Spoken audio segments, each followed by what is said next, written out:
What's the deal, y'all? JR the AR, and we are back with season 2, episode 2 of Colorblind Conversations, man. I got a banger today. I just met this fool in the studio like 5-6 weeks ago, and I'm not gonna lie, I was kind of loaded, so I didn't remember too much of it. But my boy Jay kept drilling my head. I'm like, yo, this fool's the truth. This is the truth. And I did my research, and I objectively feel like I have the biggest artist to come out of Lynwood in here. Mr. I Don't Give a F, Mr. MC Backshots, the Mexican Ron Jeremy. He goes by many names, but y'all know him as MC Bob. How we doing today, brother? Feeling good, man. Feeling good. My bad. I just licked my finger. Oh yeah, he was getting the talkie dust off his stuff. Yeah, my bad. Yeah, I'm saying I don't want to dab you up and then my finger off, No, you're a real one for that. I'm doing good, man. Excited to be here. Pleasure's all mine, fool, and I appreciate you having me at your show last night. You really rocked that out. Yeah, it was crazy. I honestly didn't expect it to go out like that, but no, because I remember we were in the green room and you were kind of like bummed out by the crowd size, but the reaction, bro. That's why I have you here right now, because like they were shrieking to the point I felt old. I'm like, yo, I need earplugs. This is ridiculous. You feel what I mean? Yeah, the reason I was stressing was because I peeped it a couple of times and it was like, I guess everyone was scattered. But as the time got closer to my set, I think like around like 7-ish, like more people were still coming in apparently. And then like when it was time to announce me, like everyone came to the middle and I was like, oh shit, like that's cool. That's solid. And yeah, the noise was insane. Yeah, wild. Like bro. I think that was the first time I ever had to tell a crowd to like quiet down. No, I remember that. That was a trip. Like, I had to tell them like, yo, like quiet down a bit, because I kid you not, like it felt like my eardrums. I was walking around with like both of my okay, so it's not just me. Like was like bro. Imagine being on stage right behind the that. speakers. Yes. Oh my god, that was insane, bro. Yeah. But that is something that's a blessing, because you've probably been to shows with like 1,200 people, and people aren't getting that type of reception throughout their whole show. They might have that hit song where everyone goes crazy and the lights are up. It was consistent front to back, even with the unreleased. You know what I mean? How'd that feel for you? Great, to be honest. I've had shows, I'm not gonna lie, I've succeeded and I failed, and I've had shows where I think it's probably like 12 people, but I still perform exactly the same regardless. I'm always gonna give energy for my fans. But I have seen it, but it was crazy. LA had more people, way more, maybe like 3 times as much people that were there. Yeah, they were saying like 500 some people at the LA show. Yeah, I've had like 500 people, and I kid you not, it was lit, but it just completely amazed me how like this 120 people went harder than that. The energy was insane consistently throughout the whole night. I think that's what was crazy, the consistency. That's what I'm saying. 40 minutes in and I'm like, yo, they're not losing their voices yet. Exactly. You see what I'm saying? Yeah, I was like, it was a shock even to me, but I'm telling y'all, man, the MC Nation is real. The MC Nation's super real. And it's crazy, you had a Don Krez of all people DJing for you. Yeah, that's my boy Don Krez. You know what I'm saying? That's my boy. I mess with him heavy, and we had really good chemistry. You know what I'm saying? I'm trying to make sure it doesn't fizz. Because this happens to me a lot. I ain't gonna lie. But yeah, we had really good chemistry, and like we didn't even really rehearse too much. Like he just told me like, yo, just look at me. I was like, okay, just pay attention to my movements. I'll let you know, and it just ended up going good. It was a really good event, man. Like I still think about it like. I woke up this morning, I was like, damn, that really happened yesterday. He said that cult fan base reminded him of like the early days with the members only fools that he grew up with in Florida, like the X's and the ski masks, just as far as like how excited they were to see you. Because like people could mess with the artist or mess with the song, but they were so invested in your whole catalog, even the stuff that wasn't out. That is a rarity that I don't think you notice sometimes as an artist, because you're not consuming it from the fans' perspective, but that's not an everyday type thing. You know what I mean? You got to treasure that. No, of course, I do appreciate it from my fans a lot. I've always said that my fans are very loyal, and I appreciate it. I think it's crazy because, a lot of people who don't know of me, or even those who do know of me, sometimes they get the impression that like I'm not that big, and like I'm not saying I'm huge either. I still got a long way to go, but due to the size of my Instagram following and due to the size of like me not being on media and all these pages, they kind of like undermine me a bit. But I feel like when people actually take a deeper look at the numbers on Spotify, go to my shows, then they start to see like, damn, Like, this is a real fan base, you know what I'm saying? And I love my fans so much for that. I feel like, me personally, I think it has a lot to do with the fact that like I'm connected with them, bro. Like, let's be real. Like, what artist is gonna make a song called MC Backshots, bro? They Like, were screaming that back to you. they gave me that name. They gave it to me. Oh, for yeah, real? because so I go live a lot. I always do mukbang. Shout out to Wingstop. I always eat Wingstop. What's you know your what order? I'm saying? My order, 30 piece, the family pack, all flats. Make sure the all flats is crucial. You run through a whole 30 piece by yourself? Okay, I did it like once. You're sick. Once, yeah. Usually I could probably finish half of it, like 15 wings on my own. What flavor? Buffalo. Oh, you get bubble guts on the regular, huh, fool? Nah, I think I became immune. In the beginning, yeah, but I became immune at this point. As for extra ranch, I switch out the extra veggies for extra large fries, and I start eating it, you know? That rancher chaser, huh? Yeah. I was about to say something. They're right. Continue. Back to the MC Backshot stuff. It was so crazy hearing them roar that shit. I actually had to look away. I'm like, yo, y'all shouldn't even know what Backshots is because you have a lot of young fans, bro. That shit was crazy. I mean, I think people get to miss like the wrong impression that I'm like serious, because like they see me, you know, the way I dress and shit, and they see music videos, but I'm like a really laid back dude. And like, keep in mind, like a lot of people think I'm like 25 for some reason. They clown on me. They be telling me like, yo, you're like 28. What are you talking about? I'm 19, bro. Like I graduated high school like what, 2022?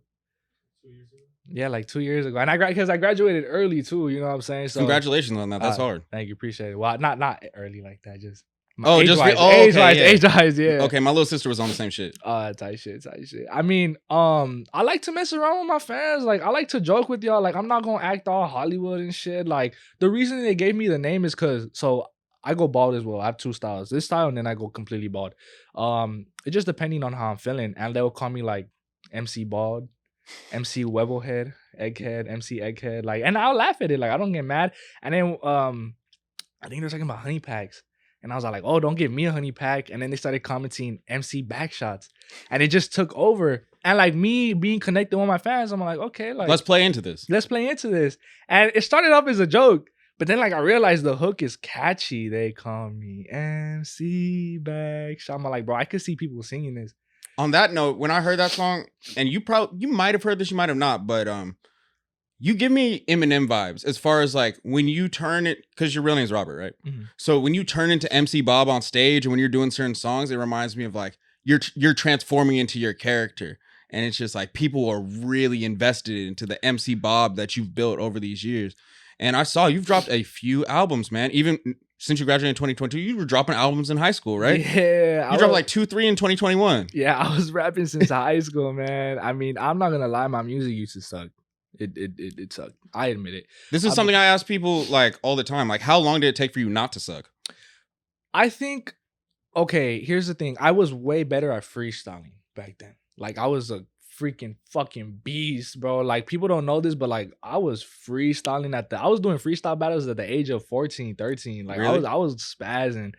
But then as I started thinking like, yo, like, people don't listen to freestyles. You know, like, I need to learn how to make music. And I did. I would write songs. I lack structure. And then I was one of those artists that would always complain, like, why don't people listen to my music? Until, like, I sat down and I was all like, yo, like, this shit fucking sucks. Like, I was honest with myself. Like, yo, like, this is lacking structure. Nothing's catchy about it. I used to be, believe it or not, one of those artists that was, like, all about lyricism. Like, oh, my God, it has to be so lyrical. Going back to my point, like, the way you said, one of my biggest role models was Eminem. I hear it. You know what I'm saying? Like, bro, I was so influenced. And this upcoming album, Mr. I Don't Give a Fuck, is actually inspired. You know, I take what I do a lot of times is, I think we were talking about this last night, right? Yeah. How like I take inspiration from a certain genre or song and I add a little bit of my own flavor and just recreate it.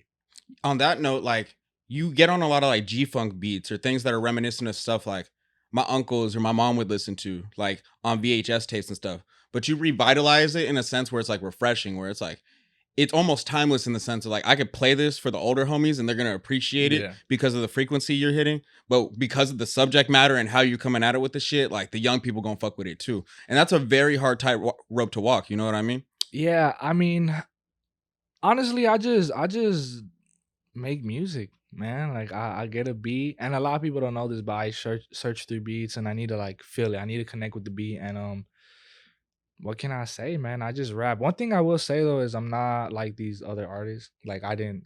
That sounds cliche. My bad. I think every artist says that, but I don't think Talk your shit, man. it's like a problem. Actually, it's not a problem, but something that I dislike from other artists is that every song sounds the same and it's the same flow. And I'm not hating. At the end of the day, if it's working for you, it's working for you.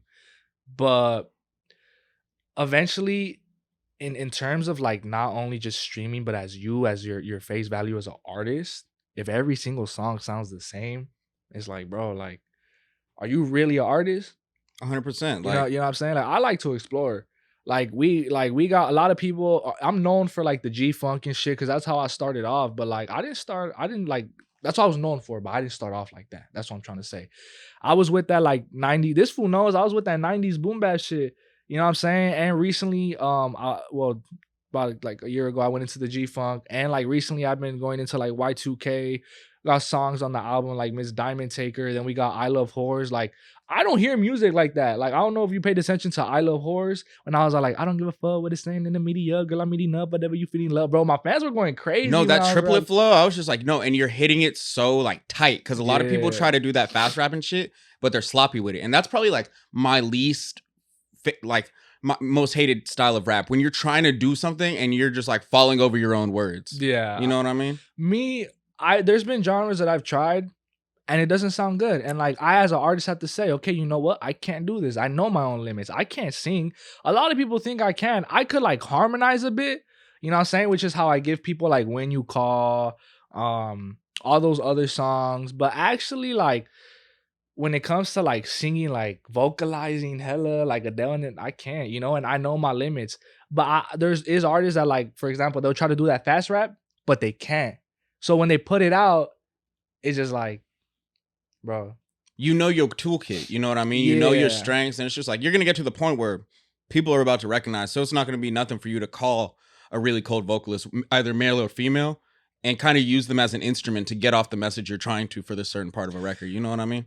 As an artist, I need to learn I need to know, it's important to know my limits due to the fact that I'm more focused on like, it's well, how can I say it? I'm more focused on damn, what's the word I'm looking for? Okay, I'm more focused on completing the vision and bringing the vision to life than forcing something that isn't going to make the vision happen just to get recognition. Absolutely. So me, if I know my voice doesn't cut it, I'll look for another voice and I'll be like, hey, sing it like this, like this, like this, and use your voice. It's not so much about the recognition. I want to bring the vision to life. I like to see my songs come to life in the way that I had planned. You know what I'm saying? Like that's really crucial to me. Cause I think I look at things like an artist, you know what I'm saying? Like a lot of people fail to realize that a lot. And I stress it a lot. Like, dude, I'm an artist. Like, I understand you guys wanted to label me a certain way with the G-Funk. That's not it. You know, I do other genres, I do other shit, and it hits as well. So I'm so happy that my fans have an open mind and that I'm tapped in with the younger generation. You know, I feel blessed. Well, let's start there. Like, when did you first get into the music stuff, and when did you start noticing like a fan base cultivating, like a core fan base? Because what you have right now is people hungry for what you have coming next, and I don't want to like stop emphasizing that because like that's beautiful and it's rare. It's very rare. So like, when did you start noticing like, okay, I got something? Okay, damn, that's hard to pinpoint. I started like getting known when I dropped the, I want to say, Cutie Pie remix. And I know a lot of my fans are mad because I remix stuff, bro. But it's like, dude, I'm not a producer. Like, they expect me to make beats, bro. I'm not a producer. I'm a rapper, you know what I'm saying? And I was, 17? I didn't care about buying a lease, bro. Like, I'll just boop, boop, boop, boop, rap on it. Give me that shit. Yeah, you know what I'm saying? Like, that's why I did pay attention to their critiques because I could accept criticism, and I have started rapping on a more original beats, and now I do buy beats and shit. But going back to the Cutie Pie, I started noticing on TikTok it was blowing up, and I was like, damn. And keep in mind, this is coming from me who was rapping all my life. I spit my first freestyle when I was 5 years old. For real? Literally, my name is Robert. I love cheeseburgers. My mom is lazy and my dad don't give a fuck. It don't rhyme for shit. But hey, Hey, the flow was already building up. You already like knew how to hit pockets and shit. People don't know I was born with it. You know what I'm saying? And I've been rapping my whole life. High school, like on my. If you went to school with me, like I was rapping on lunch tables. I would take my notebook and I would read the raps to y'all, man. I was freestyling at lunch, man. I've been doing this for a minute, and I would get like max 1,000 plays, max, and like 1,000 plays for me back then was a lot. So when I dropped Cutie Pie, I seen that I hit 22,000, and I was like, oh shit, like damn, this is crazy. I was so excited, and I was like, I'm gonna keep it going. Then we went to Enjoy the Funk. Enjoy the Funk ended up going big too. And then I started seeing fans like all collectively at the same time. They just started like closing in on my DMs. Yo, I like your song, bro. Keep it going. Yo, I like your song, bro. Keep it going. And I just started peeping it like, okay. Then I dropped Mi Vida Volume 1. And Volume 2 on the way, right? No, Volume 2 been dropped. Okay. That's with my bad. I dropped Volume 2, which was with Enjoy the Funk, To Be a Player, Let Them Know, and another one that I can't quite remember right now. But that's when I started seeing like, okay, like yo, this shit got like 80,000, 100,000, 200,000, and the numbers kept going up. And I'm like, okay, like now something serious has happened. I think I was still in high school. Yeah, I think I was barely about to graduate. And then after that was MC's Funk Fest. MC's Funk Fest, that's when it took off already. That's when it was like, okay, like yeah, I'm getting established. I'm getting known. We had Too Deep went insane. Literally, Too Deep went crazy on TikTok. My fans loved that one. Funk It. Freak Like Me, underrated. My fans loved that one as well. And yeah, then I just started dropping music. But at this point, I don't know how to explain it. It was serious, but I wasn't living off of it. Like it was still kind of like, I'll see where it goes, but it's still like just It's still in that stage where it's kind of a hobby type shit. Yeah, you know what I'm saying? And then recently, a lot of people don't know this, but I want to say what? March?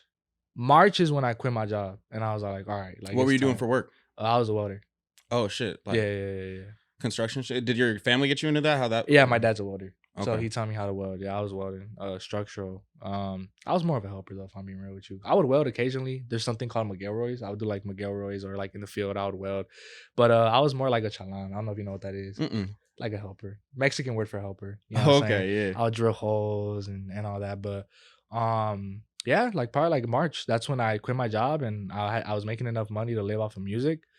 And let me say something. Hold on. I'm gonna talk my shit real quick. Let me say something, bro. I'm gonna say something. A lot of people, and I'm not trying to go crazy. I'm not trying to flex. Nothing like that. Right? I'm a humble dude. But a lot of people, when I tell them I'm a rapper on TikTok and social media, even sometimes my own fans, they'll look at me like, bro, like, let's be for real. Like, what do you actually do? Really? Yeah, like, I don't know why. Like, I think they assume that I'm so underground that I'm not making money. I don't want to say too much, but okay, I'll say something then. Okay. Yeah, you say for me. Okay, so 1 million streams, you get about $4,000 to $5,000 off the distro end of things, right? So if I go to MC Bob on Spotify, I'm gonna just do some quick math. MC Bob, you got on the Fuck Your Boyfriend, that's 12 million times 5,000.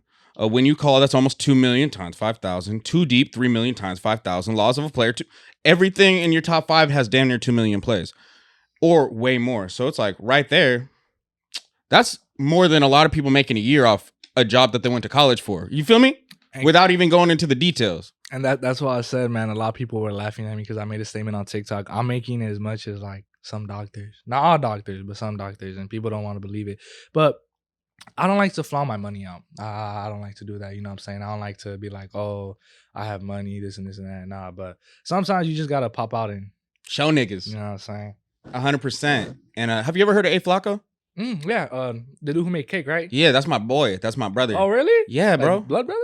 No, that's like my boy. Like, I'm about to say, I was like, no. Like he just laid a verse on my little homie Cash Out Kari's tape, one of the artists I manage. That's my boy. And bro, his Instagram has less than 3,000 followers because he keeps deleting his shit all the time. This fool has like 2 plaques now. I'm telling you. So it's like the optics and like what people perceive. Like there's people with 220,000 followers on Instagram who can't pay their rent off their music. Nah, and I've been saying that, man. Look, I'm gonna tell you guys. My bad, I'm burping. don't let numbers fool you. You know, I'm talking about like social media numbers. If you want to know, look at the streaming. If you want to know who's popping, look at streaming. You know what I'm Pull saying? up to a show. Pull up to a show. You know what I'm saying? See who could actually sing a verse. And what I love about my fans is that it's not just the hooks. Like, depending on the song, they'll sing the verse with me. And it's like, damn, you know, like you'll see these artists, their Instagram, they're on all these pages, you see them on TikTok, whatever, and you think that they're going crazy. Not saying they're not, but just because you don't see me on the same shit doesn't mean that I'm not going crazier. That's all I'm gonna say. You have surpassed what your city would expect from you in the sense of like you're competing with like the Bravos and the AZ Chikes and the Pesos and the Suedes. Like your numbers are with people who are doing nationwide tours. Like I'm about to be on tour with Bravo in like 10 days. And yeah. Him, Beezy, G Money, like, but I say all that to say like, yeah, G Money's really popular right now. He has about as 20% of the monthly listeners on Spotify that you do right now. But the average person walking up and down Melrose, if they saw both of you next to each other, and I'm like, who do you think the bigger rapper is? They're gonna go with you. Yeah. Yeah. I mean, and that's what I'm saying, bro. Like, no disrespect to these other rappers. I respect the hustle. You know, I want to see everybody win. But to like all the viewers out there and my fans, you know what I'm saying? I'm just not a cocky dude. I don't like to be flaunting it out there. I don't like to be throwing it out there. But to a certain degree, you know, I am bigger than a lot of artists. Putting on for your town, bro. You know what I'm saying? Yeah, but back to the artist thing, yeah, man. Because a lot of my fans, like, I don't know if they see the Instagram followers and go based off Instagram, but like when it comes to like Bravo, Peso, and shout out to them, you know what I'm saying? But like they'll put me like down here.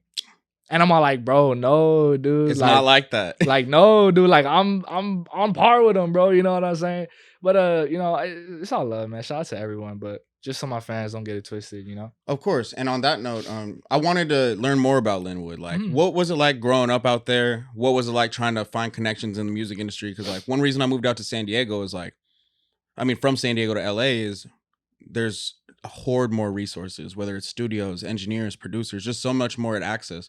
Like, what was it like establishing yourself as an artist out there? Well, keep in mind, I was super young, like super duper young. It was, I don't think I had many connections, if I'm being honest with you. It was difficult, really difficult. I was just rapping school, man. I was known as the joke of the school, the high school SoundCloud rapper, if I'm being real with you. I'll get bullied. Really? Yeah, I get bullied. Yeah. But I understand it though. My music was trash. I ain't gonna hold them, bro. Very self-aware. Yeah, back then, I wouldn't say, I don't know how to explain it. You could tell that the skill is there, but it's just you can't listen to it. It's not something you could bump in your car. Like you said, you were very lyrical. It was on some battle rap shit. Exactly. And battle rap shit, battle rappers might have the best wordplay, the best bars, the best stanzas on paper, but motherfucker, the top Billboard top 200 don't have no battle rappers. You know what I mean? Exactly. And that's when it comes back to what you were saying, like, oh, these hooks aren't catchy, like this isn't cohesive as a record. Like, who around you helped you like really curate your sound and like helped you like build MC Bob in the beginning? That's a difficult question. When you mean like who around me, like you mean like actually around me or like influences? I mean like around you, like who was the first person to help you record? Who was the first person to like get you on a show booking? You know what I mean? Okay, so this is where it's gonna be crazy. I've done everything on my own, bro. Like since the start. Like this is like the first time, like with Dev and Brian. Shout out to them. You know what I'm saying? They're managing me now. I've done everything on my own. Like kid you not. Like it was hard, man. I think that's why like I take this shit so to the heart. Like I take this shit so serious because it's like it's not even on no like I don't know how to explain it. Like not on no hater shit, but like when I see an artist or a rapper that like you could tell like they don't got no love for the game, and like just because like they gangbang or something and they're out here all face tatted, you know what I'm saying, they go up like crazy. Oh my bad.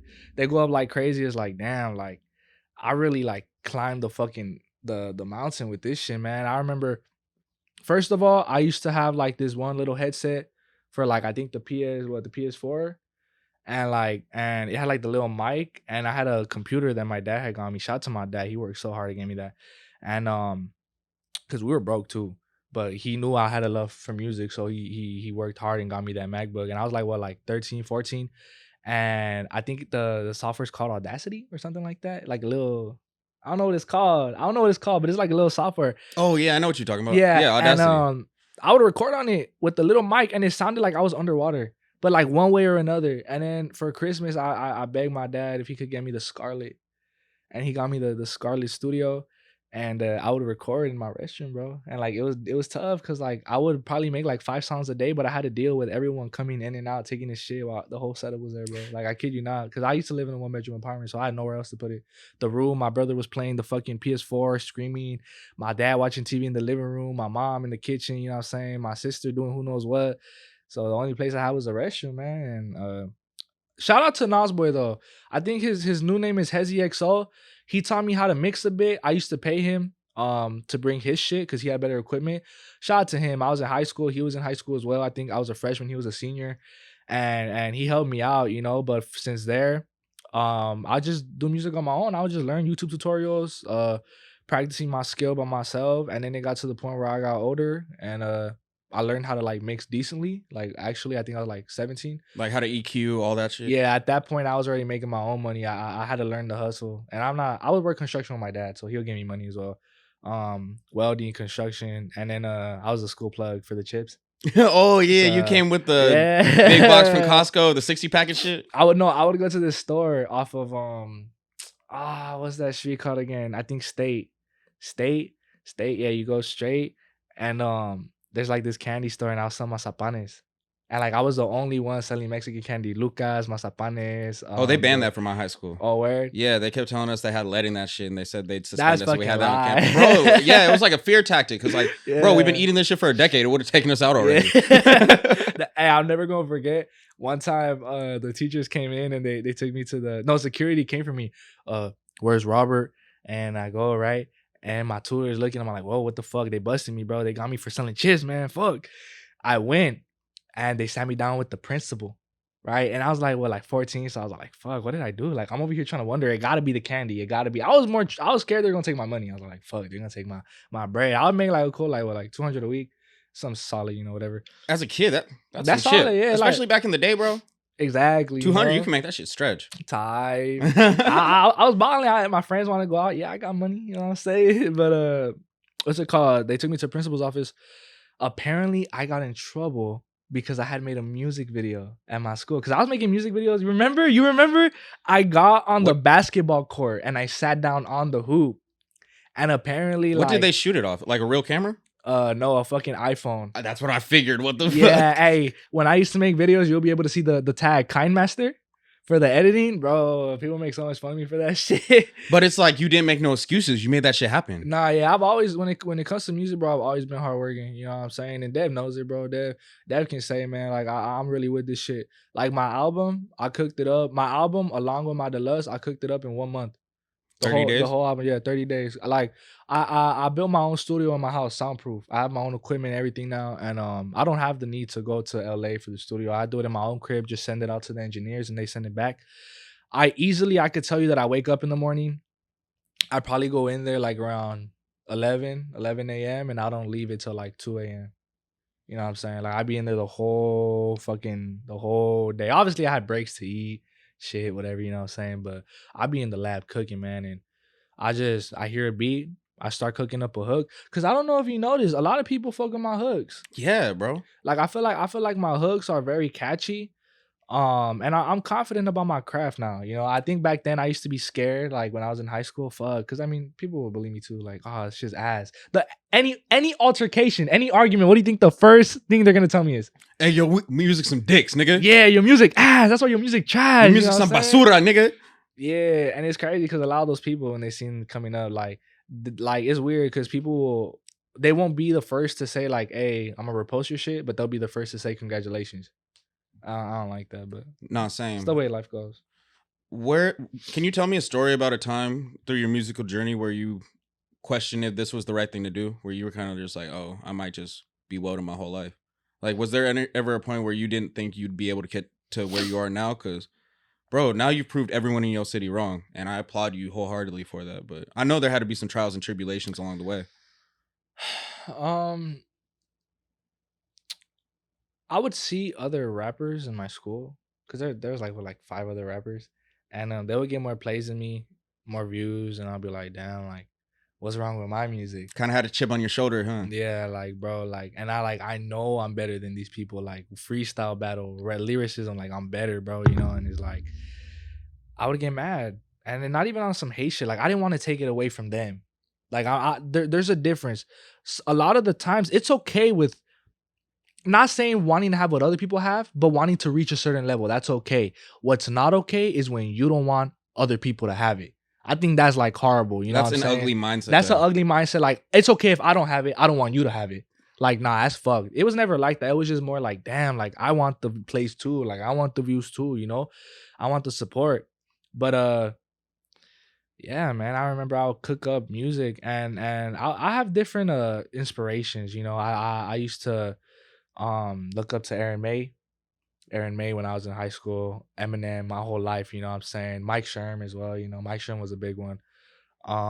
J.I. Prince of New York, X at one point, Juice at one point. R.I.P. to goats, man. Yeah, man, facts, R.I.P. But And I think that's I hear all of that, like the X and the Juice in the sense of your versatility, because like someone like Juice, they could like pour their heart out on some really emotional shit, and then they can go on Tim Westwood and rap their ass off for an hour Yeah. straight. You know, a lot of people don't know, but like they be telling me like, bro, how's your shit all player when in high school you were making depressed music? I'm not gonna lie, I wasn't born a player, bro. Like at one point something happens in every man's life where it's like, all right, A switch flips. yeah, switch flips, man. And for me, that was my first girlfriend, bro. My first love, you know what I'm saying? Mhm. Fucking, I was a simp. Really? I was a fucking simp. Like you were like contorting your whole life around shorty and shit. Yeah, bro. Like paragraphs every day type shit. And once I seen, I was all like, I got my heart broke, and ever since then, I just started treating every other female like fuck you. And then I noticed that works. You know what I'm saying? So then I started listening to Mike Sherm. Shout out Mike Sherm, man. He got me on my depressed era for real, bro. Side nigga anthem just went gold. Shout out to him, man. You know what I'm saying? I'd love to work with bro, but yeah, I think in high school I used to it was like Juice and X, man. I was always listening to that. So like I said, I would get inspiration, add a little bit of my touch, and bring out something new, you know? And that's why I don't like it when people tie me to genres, bro. But going back on what you said with the tribulations and the hardships, yeah, a lot, man, a lot. Even to this day, like, and it's not even like a money thing. It's just more of a like, is this what I want for the rest of my life? You know what I'm saying? Like a lot of people, not saying that I'm super famous, but like I'm barely getting a taste, and like to a certain degree, I don't even know if like this is what I want. You know what I'm saying? Like you don't. It's so funny because like you think it's cliche. You think it's cliche, like, damn, I want that. Like my homies that I used to work with, you're fucking lucky you don't gotta go into work tomorrow.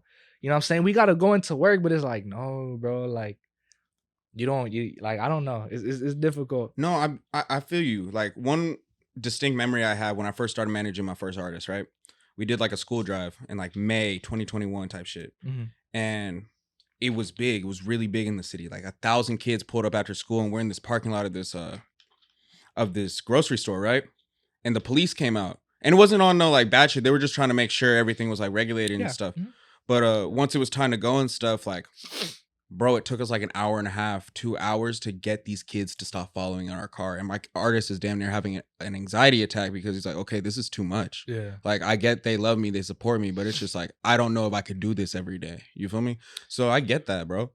I'd say the biggest thing is like, I love all my fans. Like I love them so much, bro. Like everything, like the support. Like this is everything I ever dreamed of, bro. But then like it's just a sense of morality that you just, yeah, it's just some dark shit. It's some deep and dark shit. But yeah. I feel like I could explain it, but you wouldn't understand it unless like you're in the shoes. Cause I get it. I would hear other artists talk about it and like I still wanted it. But you don't get it until You're there. you're there. But I'ma still rock out for my fans though. Don't trip. You know, I'm not going nowhere. I'm still rocking out for y'all. Cause y'all always rock out for me, you know what I'm saying? So but yeah, man. It was difficult. It was difficult in the beginning. Like Adjusting everything. for sure, you know, even then, like sometimes I'm gonna be real with you, I still don't feel like I don't feel like I'm MC Bob. Like and when I say that, I don't mean the image, I mean like the like level of you know what I mean, right? Yeah. Sometimes I still don't feel like my managers be getting mad at me. I want to go walk around the mall like if I'm a fucking civilian, you know what I'm saying? Yeah, and that shit's dead now, especially in SoCal. No, especially last time I went, there was a white truck following me. Yeah, literally, I was like, what the fuck? Like, it was fall. I was all like, because I'll be like, okay, sometimes coincidentally you go in the same direction. But like from the mall all the way to my crib, like thank God there like, damn, I'm not about to give too many details, but in the city where I live at, there's just like a bunch of streets where you could like go through, you know, and I just went through those streets to see if he was following me. I was like, okay, if motherfucker takes a right, I'm being followed. I took a right, motherfucker takes a right, I start zooming it. I'm going through all the streets, and I call my mom. I'm like, Mom, open the garage. And the moment I go, like I'm speeding, I'm looking, I go into my street and I park in the garage. I lost, bro, though, but still, it's just like, damn, like, and it's weird because I don't have obs, bro. Like all my fans be like, you have obs. I don't have obs, bro. Like, I'm like one of the nicest motherfuckers ever. You know, everyone can vouch for that. You know, And you like, don't be like flaunting, you don't be like popping it, nah. so you don't elicit energy for people to like look at you as a target. Yeah, exactly. And like, I don't have beef with no one. Like, I literally, I'm a chill dude. Obviously, it's all about respect. You know what I'm saying? You respect me, I respect you. But at the end of the day, people need to understand that I have a lot to lose. And if you still get into altercations having a lot to lose, you're not tough. You're just stupid. Like, that's just the truth. Like, how, I don't know. That's just on some wisdom shit. You know what I'm saying? Like, leave that to the people who have nothing to lose. You know what I'm saying? Me, I got way too much to lose. So it's just more like, damn. You know what I'm saying? Mm-hmm. It'd be like, damn, I feel like an old head right now. Do you still live in Lynwood? And Nah. okay, you got out. And fans be getting mad, bro. Like, fuck, you don't want a motherfucker to elevate? I was living in a 1-bedroom apartment, dog, in Lynwood, man. I got a house now, so it's like, bro. Congratulations, brother. That's big. Yeah, congratulate to my pops, man. To my pops. Shout out to my pops. Worked really hard, man. I'm gonna give him a lot of props. I worked with him too. I remember we were getting the down payment every weekend. He would get out of work. Even after work, I would finish the Zoom. It was during COVID. I would finish the Zoom class and we'll go and we'll work and we'll install gates and we'll weld and he'll take me to his shop and I'll help him and I'll cut the material for him. And I did it all for free. Those whole 4 or 5 months he didn't pay me because like I knew for a fact like we were gonna save up for a house. And like I never thought that was something that was possible. Even my mom would get mad. We need money to pay bills. We're not gonna get a house. Like I think I just got accustomed to like living in an apartment for the rest of my life. But my dad was all like, nah, like we gonna do this shit. So shout out to him, man, for real. We ended up gaining and now we got a crib. Congratulations, bro. That's monumental, especially with where you came from. Both of your parents are still together? Mm-hmm. How supportive have they been throughout your career? When your music was trash, were they still like rocking with you? Like, break that down for me. Mm-hmm. My dad, I always know I had a talent. Always supported me. My mom, I love my mom. She supports me, but she's needed though. It's like a balance. My dad tells me keep going, and my mom keeps me humble. It's good you have both of them in your life, and definitely they're able to see you elevate to this level. You feel me? Yeah, I mean, like I said, I'm not a cocky person, but I won't lie. I feel like every person has his moments where they get a bit of an ego. That's just everyone. We're human, you know what I'm saying? But my mom has always made sure to like bring me down and pretty much just keep me humble. My mom wants me to go. She wanted me to go to college though. That was a thing. College was a big one for her, man. I think as a kid, she didn't really see it like being anything serious, man. If you went to college, what do you think you went to school for? Neuroscience. The fuck? Bro, I love bro. I'm telling you, bro, a lot of people, bro, I hate the fact that people think I'm dumb, dude. Like, yes, I just assumed it was gonna be something like business or journalism. You that was a curveball for me, bro. Nah, I love science, bro. I love science. Like, I'm so intrigued by the topic and like all sciences, you know what I'm saying? Like, I'm just my mind is captivated by it. I liked it. Like a lot of people don't know this, but when I was in high school, junior year, I was super dedicated to being a neurologist. Because keep in mind, rap hadn't taken off. So I was like, fuck, rap is just a hobby. And I was set on going to college. And I did my own research. I had a book filled with research, neuroscience. You know, I would read research papers and my shout out to Mrs. Tran, always believed in me. But she got me a interview, a Zoom interview with Dr. Perry Shea, I believe, from UCLA. Top researcher.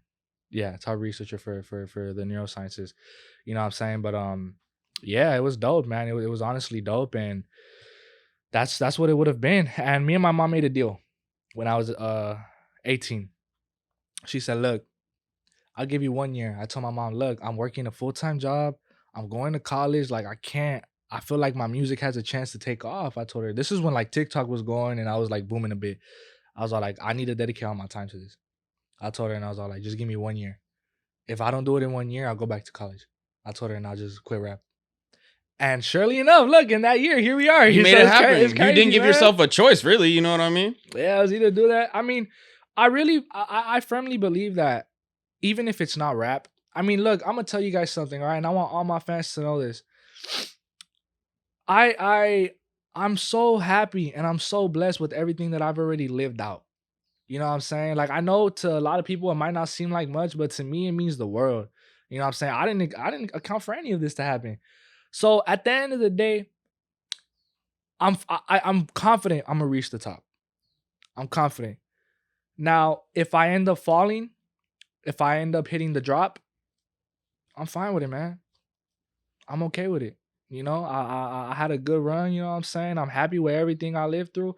And I'm perfectly fine living a normal life, man. Like, I feel like people, obviously, I'm not gonna lie, I'm used to having money in my pockets, you know? But hey, I was broke before, and it won't be a problem if I'm broke again, man. At the end of the day, I could tell you I was happier when I was broke, for real. But that's just how it is, man. You know what I'm saying? How's your mental health been lately? It's been good, man. It's been good. I've been stressed as a motherfucker, though. I'll tell you that. Shit. It's not, I'm not depressed or nothing like that. It's just more stress. How do you deal with stress nowadays? Eat Wingstop. I stress eat a lot. Motherfucker gets his 30-piece and goes to town. Yeah, and a lot of my fans be like, "Hey, mukbang." They think I like eating, bro. I'm just stressed, dog. Like, oh, I feel you. Let's talk about some fun shit though. When did the girls start flocking, bro? Damn, we can't talk about that. You said we could talk about anything. What the hell? No. You open the floodgates, fool. Nah. We ain't doing that. We ain't doing none of that. All right. Like, were you already getting shorties in high school, or did the music really help to crack that shit off? Okay, I was an ugly motherfucker, bro. I ain't gonna lie. I was ugly, bro. I mean, and I'm not saying I'm all that right now, but I will say I had a glow up, like a big one, man. I remember in high school, I had hair, had a little comb over, you know what I'm saying? Had it dyed right here in the middle. I had it dyed. What color? All colors. I had red, purple. You were listening to X for sure. Yeah, I'm telling you, bro. I'm telling you, man. And fucking bro, for one of my songs, I titled it 888. I made up like a crazy ass meaning, like, bro, like, her feelings are never gonna change, bro. That's why it's an 8, because it's infinity. You flip it around, it's the infinity sign, bro. There's no ending. I see why niggas were flaming you. Yeah, bro. That's what I'm saying. I don't blame them, bro. Yeah. I don't blame them. You know what I'm saying? But damn, what was the question? When did the girls start coming, fool? Oh, yeah. So I had a comb over, bro. My teeth were crooked, bro. Like, fucked up, bro. Like, did you see them when they were crooked? Like, bad, bro. A lot of people know I've had braces 3 times, bro. 3 different times? Yes, 3 different times, bro. All these teeth, everyone tells me, your smile's so nice, it's so straight. It took 3 times, bro. It's fucking insane, dog. I kid you not. But I had acne everywhere, like a fuck ton of acne. I was like low-key borderline anorexic. I weighed like, well, I was 5'9", 130. You know, I was anorexic as fuck. And I had no game. Really? Yeah, I still have no game, if I'm being real with y'all. Like, I'm just tall and funny. Like, I think that's literally it, to be honest. Like, he'd be laughing his way into some cheeks. Hey, let me say something. Actually, I've been wanting to say this for a minute, bro. You're not a player if you lead a girl on, bro. You're not a piece. Stop calling yourself a player, dog. Me, every girl, every bitch that has fucked with me, I let her know what it is, bro. She'll know I'm fucking with other bitches, and she'll be okay with it. Lying is not being a player, dog. Being a player is fucking keeping it real and still having bitches on your dick, man. That's some real piece shit, you know what I'm saying? But and lying is just, it's a lot to manage, because then you have to manage, like, balance the lie, remember what you told the bitch last time. Shout out Michael. Shout out Michael. Shout out Michael. Hey, I got a homie named Michael. This motherfucker lies for no reason, bro. To bitches? No, to everyone. Oh, He's a pathological liar, bro. I kid you not, bro. Like, you can ask him, yo, so how much change did you get when you bought those bag of chips? This motherfucker will tell you $20 when in reality he got like fucking like 50, bro. Like, he lies for no reason, dude. Like, I kid you not. My parents even take note of it, bro. Like, This motherfucker is funny, bro. Shout out my nigga Michael El Comal, man. Mr. Torta Pounder, for real. You had a couple tortas in your day? Never. You shut that shit down quick. Never. I got nothing against it, though. You know, I think fat bitches need love, too. Just not for me. But I was stranded once after a shorty show. My Tesla broke down. And I had to fuck a torta, and then she took us in our Hummer to get all the way. I had to. It's insane. No, bro, because the car broke down, and I'm here with my cameraman and my DJ, nigga, and we're stuck in El Centro. It's like 4 a.m. So I smacked the bitch, and she had like a 98 Hummer, bro, and that shit was breaking down at the seams, and she had to drive us from fucking El Centro back to San Diego. Fuck. No, I took one for the team, gang. Nah, I fuck with that, bro, on some real shit. I mean, whatever you like, bro. Like, I got nothing against it, you know what I'm saying? Like, you have a type, you know what I'm saying? Like, it's cool, you know? Like I said, they're just not for me, but... What's MC Bob's type? I don't have a type. That's the thing, bro. Just not tortas? I've had an ex that's light-skinned. I had an ex that was white mixed with a Asian, Latinas. I haven't fucked with a dark skin yet, though. It's on my list, though. I'm gonna send you some recommendations. Type shit. I'll look at them. What are some red flags you have for women? Just being a woman. If you have a vagina, it's red flag. That's just the truth, bro. Like, look, I'm gonna say something, man. I could get into it, bro. Like, there's like a whole bunch of points that I've made that actually make sense. You've been spitting gems today. Yeah, I mean, honestly, as you could have a good girl, man. I'm not saying that good women don't exist. It's rare. You know what I'm saying? Like, it's especially rare. out here in SoCal, bro. Facts, man. I feel like you just need a... I feel like, okay, hear me out. Women be trifling.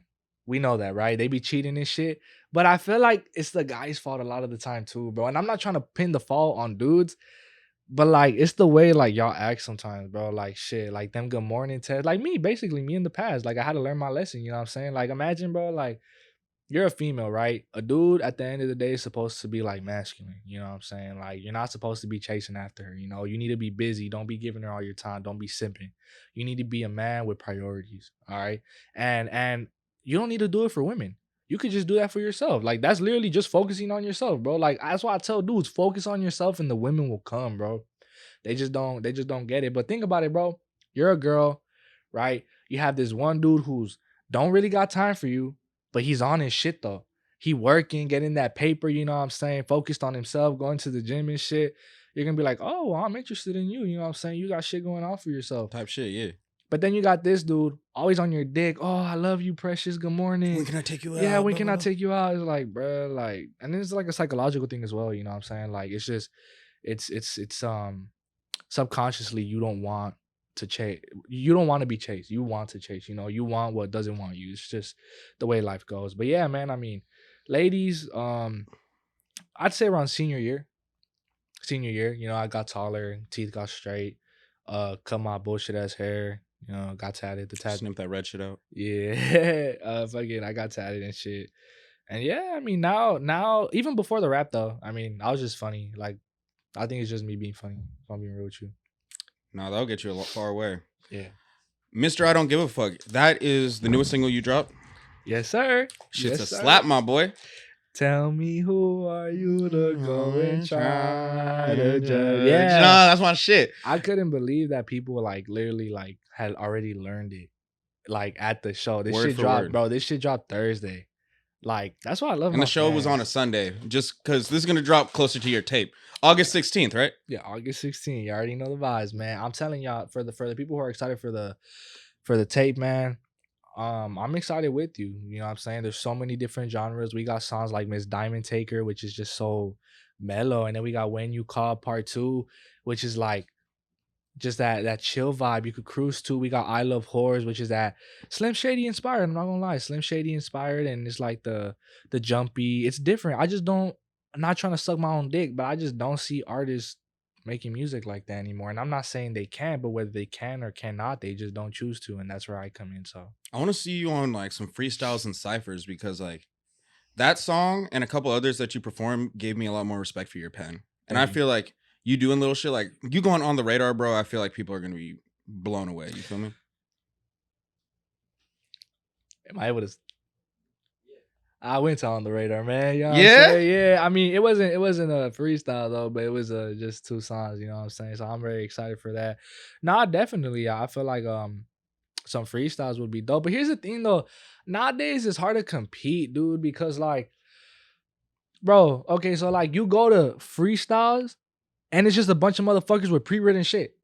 So it's like, bro, like I could freestyle, but obviously it's not gonna be as good as this motherfucker. Like, bro, No, even if it's a written, bro, fucking New York niggas, their idea of a freestyle is literally just spitting a written that's been in their head. 'Cause, exactly. like, I know niggas who work at Shade 45 and they will clown you for spitting off the top, and then they'll come up with some shit they wrote in 2004 that they have memorized to a T and acting like that's some hot shit. But because of your style of rap and because your reference points are so different than the average like West Coast artist, especially your age, I feel like they're gonna have a different level of appreciation. Like, I feel like you could get a feature from like a West Side Gun. Are you familiar? From Griselda? Yeah, I could see you getting a feature from someone like that and be able to compete. And for someone from where you come from at your age, like that's unheard of. So it's just like, I think you should dibble and dabble. You feel me? Yeah, I mean, shit. If you want to hear some real lyrical shit, I recommend listening to shit Raw. RAW dropped on MC Nation or Dancing with the Devil remix. That shit, like I think that's where I display my true lyricism. You know what I'm saying? What's your favorite song off the new tape? Off my news. Ooh, damn, that's difficult. Just give me a name. So I know what to go back to when it drops. That's the first one I'm gonna play. Damn, me personally, yes.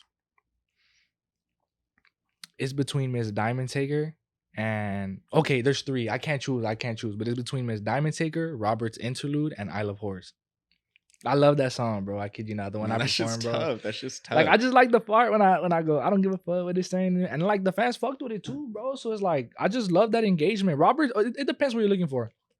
Miss Diamond Taker, definitely more chill. Like it's different, bro. I don't hear people making music like that. Like at least not my age, my generation, in my league. I don't hear it, bro. You sound, and that's why I feel like people think you're older because you make music that's a little more grown in the sense of like the subject matter of the average West Coast 19-year-old artist is perk 10s, beating up prostitutes, yeah, a lot of domestic violence bars.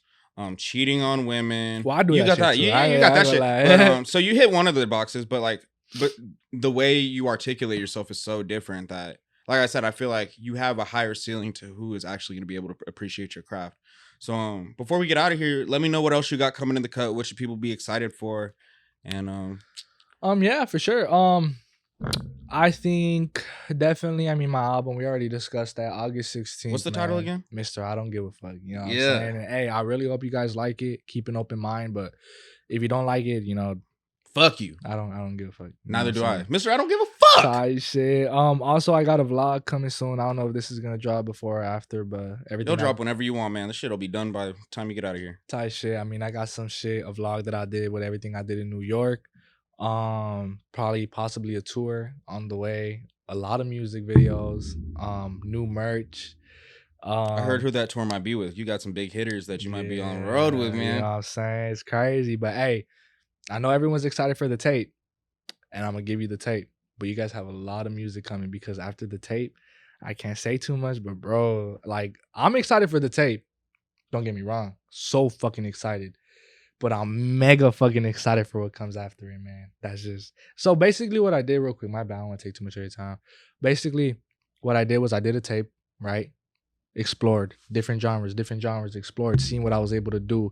Inspiration from Eminem, inspiration from the 70s, inspiration from different artists all over, right? And then I hate it when artists evolve, but they don't cater back to their fans, like what they originally came from. So what comes after this tape, it's catering to what everyone wants, that G shit, you know what I'm saying? So yeah, man, pretty much.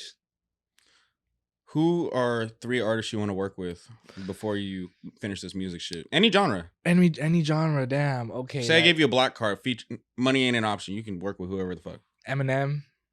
That's number 1, Eminem. Mike Sherm. That's a big one as well, Mike Sherm. And damn, the third one I'd have to say. Damn, I can't think of a third one right now, bro. I'm on the spot. Who do I look up to, bro? Who do I always listen to? You used to listen to Lil Skies. Oh yes, bro. Oh my god, Lil Skies would be tight, bro. Lil Skies was my fucking role model in high, bro. I have all the shirts, dude. Lil Skies, gotta be Lil Skies, man. That's crazy, bro. Lil Skies in his prime was fucking insane. Him and Landon Cube were on a fucking run, bro. Bro had the whole world in his fucking palm, bro. I kid you not. Yeah, definitely gotta be Lil Skies, man. That was a different time in music, man. But where can they find you? Let the people know. Give them some final words of encouragement, man. Some final words for MC Bob, brother. Yeah, man. So you can find me on Instagram, MCBXB official. Spotify is MCBXB, along with our other streaming platforms. And TikTok, just put MC Bob. My username is weird as fuck. It's might fuck around and blow up, but it's spelled super weird. Just put MC Bob. Trust me. Oh god, that should piss me off when I was looking for him. I'm not gonna lie. Hey, but I actually did it though. Just fucked around. And hey, work, nigga. on some real shit, man. But honestly, words of encouragement. The biggest thing I could say that I learned on this journey is don't expect people you know to support you. It's never gonna happen. It's always other people who don't know you who support you. Don't expect, except for my homie Isaac. He was a real one, but you know what I'm saying? Keep your circle small and don't listen to the haters. Keep pushing. But at the end of the day, bro, you gotta like clock into yourself, self-reflect, and like ask yourself, bro, like, would I listen to this? I think that's the big, being honest with yourself. Put in the work, put in your 10,000 hours of training, improve, practice, and the more you want it, the more it's gonna come. You know what I'm saying? So, and that's why I feel like your hooks are so good. This is my final note. It's just like, because you notice that as one of your biggest, weakest points, and now it's what people praise you for the most. And I don't think that that's an accident. You feel me? I'm gonna say a crazy statement, but I feel like I have the catchiest hooks in the game as of right now. Ooh! As of right now, I think I could pull that off, man. You got When You Call, Fuck Your Boyfriend. I Got a Confession. You know, it's To Be a Player. You know, it's just MC Backshots, man. They learned it right there on the spot. MC Backshots. Yeah, it's crazy. But hey, man, I appreciate you coming through for real. Of course, bro. I appreciate you having me, bro. Won't be the last time either, bro. I'm excited to see your journey go from here. Of course, bro. You know what I'm saying? Likewise. Hell yeah, man. This has been the second episode of the second season of Colorblind Conversations. JR the AR. Follow my boy MC Bob. Follow the page. We over here at Petty Cash Studios. Like, comment, subscribe. Get ready for the tape, Mr. I Don't Give a Fuck. Yes, sir. Yes, sir. August 16th, man.